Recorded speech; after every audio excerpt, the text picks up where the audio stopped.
of being a caster. We're going to put you on the Mercs team. All right. We're going to ask our host back there to drop one Merc from the game, someone of your choice. And then we'll actually make a class for you real quick. So you know what kind of gun you like? I do. I am a big fan of the Commando. I mean, I like the fully automatic of the Commando, obviously. Full auto? I'll take the Scar. All right. And then what kind of attachments you like? I'm weighing my suppressor. A suppressor? Yes, sir. Yeah, I'm sorry. I like to be a little hiding on the map, you know. Yeah? So that's how you are. You need an optic for that? No, I'm good. Yeah, that's it? I'm good. I mean, if I got a second attachment I can throw on there, I might as well I'll take a reflex. You want a reflex? Yeah. All right, cool. And then let's clear that out. So in the Pick 10 system, you don't have to take anything. So we're actually going to ditch your secondary for the time being, and I actually want to load you up with some shock charges. All right. Clear that grenade out so we can spend some bonus points here. We're going to activate primary gunfighter so we can take a third attachment, fast meg, so you can reload that score. Oh, awesome. So you're telling me by sacrificing my secondary, I can basically give myself a third attachment? Yeah, so with the Pick 10 system, you take any 10 pieces of content of your choice, and you don't have to take content from a category. So in this case, what have we done here? We were actually sacrificing a lethal grenade, sacrificing your secondary, so you won't be able to switch to a secondary unless you pick one up from the ground. Right? And then we have primary gunfighter. That's a wild card. That allows us to extend the rules of the system. In this case, the extension is we get to take a third attachment. So we're really loaded up on some really great firepower here in your Custom 1 class. Wow. So when we spawn into that game, you want to take Custom 1. And really quickly, we're going to take a look at what score streaks you have here. We're going to clear them all. We'll give you a UAV, a hunter-killer, and let's see if you're good enough to work your way up to that Hellstorm. All right.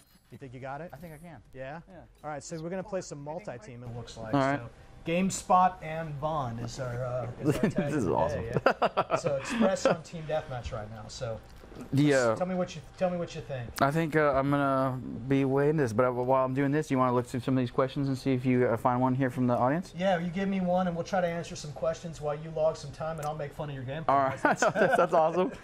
Wager matches. You guys got wager matches coming back? Yeah, so they come back as a new mode that we call party games, but all those game modes that you know from wager matches are actually back. One in the chamber, sticks and stones, sharpshooter, gun game. They're all actually in the game, but they're called party games, and you can play them with your friends, and you're actually earning experience points, and they're helping you rank up. Nice. All right, let's see what you got. So now here you're playing multi-teams, so the best thing you need to do is you definitely want to work with your teammate here, hang with them so they can protect your back and your sides. And one of the great tactics in a multi-team scenario is to lock down an area of the map. So I don't know why. Take that shot. There you go. Making me nervous there. There's a camera in the middle of the screen. Yeah, that is true. Now, if you guys can't see this at home, but there is a nice, apparently high-def cannon right in the middle of our field of view, which makes it slightly difficult. Just put the camera on the bad guy, right? Yeah, but that's a big screen, so you got to be all right. That's true. I do have a big screen like this at home, so this is very similar to my experience at home. I'm sure you do. You have a 100-inch plasma It's 82 TV. actually. 82? Yeah. Oh man. No. That's bad news. Obviously they're taking it easy on me. You think so? A little bit. All right. Well, they don't want you to. They want to warm you up really They well. would embarrass me in front of everybody. Let's see. Where did my two dudes go? Yeah, so you got your mini map up. You can see the two triangles. So you'll see that we try to spawn you with your multi-team teammates in Team Deathmatch if we can and can do it safely. So that's why you spawn. Why Fido there spawn real close to you. And see now, what's happening to me is you guys are spread, and I would regroup as soon as you can to kind of stay successful. All right. But you're not doing bad. You're down by it looks like 9 kills or so. Oh wow. Oh. Murdered by T.A. Bobo. He's got it out for you. That's a medal that you see pop up, the Savior medal and the Survivor medal. So you actually saved your teammate from taking a lot of damage, and the Survivor medal because you took a lot of damage yourself. So those medals that come up in the center of your screen at the top of your HUD when you're watching at home, those are actually how you know you're getting extra experience. There's a double kill, there's a triple kill medal, there's actually a quad kill medal, and on up to a large number that exceeds actually 9 medals. So medals is how you can really tell that you're earning experience points. When you're playing normally, any previous game to this one, that number in the center of your HUD, that's actually experience, but in Black Ops it's your score. So we needed to make sure you understood that you were earning extra experience, and we do that with the actual medals. What do you think? You keep talking. You're zoned out, right?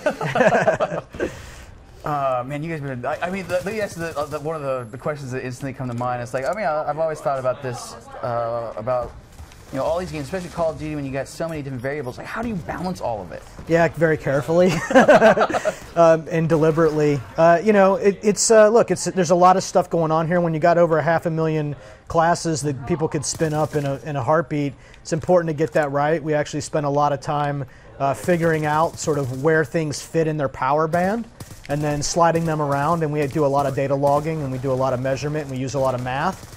And you combine that with the sort of the emotional reaction of what it's like to play. And between those two things, you can get pretty close to, where it's at. Pretty happy with where the game tuning is right now. Of course, when the game gets out into the wild and several million people play it, things may change for us. We're not afraid to make changes, and we will make changes if we need to. Yeah, no, it sounds like you've been busy. I mean, I don't know that a lot of people before today, if they're watching this, knew exactly how much you guys had actually moved it around. I mean, just the 10 item business there that we saw you doing in terms of getting me another attachment is kind of crazy. I just think it's really interesting to be able to make sacrifices to kind of double and triple down on a particular type of play style or score. So when we took primary gunfighter there, we're just kind of reinforcing the SCAR along the way. But making trade-offs for it. I mean, I know people who never throw their secondary grenades, never throw their primary grenades. We know people who never actually ever switch their secondary ever. So, just ask ourselves that really interesting fundamental question. If you could trade it or not use those things, what would you do with it? And that's where we kind of got to these things. And now this map is Express, and it's actually one of the very first truly symmetrical maps. I mean, if you walk from side to side, you'll realize how similar they are. We think that'll make it a really good competitive map. At least we're hopeful that it will. And, this is definitely fiction here, because if LA has a high-speed train by 2025, I would be shocked. But that would be sweet, because I live here. That would be pretty awesome. I think Governor Brown would totally love for that to happen. We walked right into that grenade. It was up there for like a good 5,000 minutes. Let's try to pay attention to what you're saying. I wouldn't do that. Oh, hey, what's up? Oh, man. Do you want to try this right now when we're talking? I don't know, man. Your KD's no good. I know it's actually really hard to play, and it's really hard to play and talk at the same time for sure. Let's see how you do. While you are doing that, I'm gonna throw a couple more of these questions from our audience. Of course, if you're watching, Cynthia and our folks in the chat are picking up your guys' questions. Get them over here, and we will throw them over here at Treyarch. Will Nuketown Zombies be available for DLC at a later date? Could never say. I mean, anything could go, but right now it requires, to have that special edition. So I would never say never. It's a business thing, though.